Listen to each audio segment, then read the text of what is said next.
E o último acordo, que explicará o Consello de Facenda, ten que ver co proceso que iniciamos hai unhas semanas para ter as contas de Galicia o orzamento, como sempre, e de acordo co que marca a lei, aínda que sexa unha anomalía agora mesmo no noso país, para que poidan entrar en vigor o 1 de xaneiro do ano que ven, insisto, como todos os anos, dende hai moitos anos. Nos imos seguir a senda que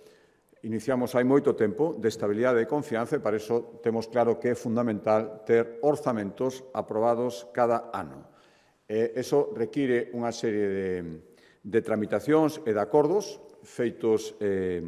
no lugar axeitado do procedimento e por iso hoxe aprobamos un teito de gasto para o ano 2027 que vai superar por primeira vez os 15.000 millóns de euros.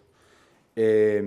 ademais, hai que dicilo, por primeira vez, estes 15.000 millóns de euros vanse acadar con fondos ordinarios, dado que os fondos extraordinarios que incrementaban os orzamentos nestes últimos anos, derivados da pandemia e dos fondos MRR, chegan ao seu fin e, polo tanto, o ano que ven non computarán,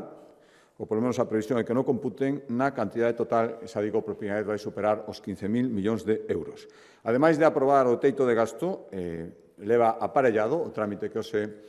aprobamos actualizar o cadro macroeconómico, as cifras macro da economía de Galicia. A previsión que facemos agora mesmo, no mes de xullo, é que a economía galega medre o ano que ven por enriba do 2%, concretamente un 2,1%. Saben que sempre facemos previsións conservadoras, previsións que estimamos realistas e previsións que normalmente despois se poden modificar á alza, que sempre é moito mellor que o contrario.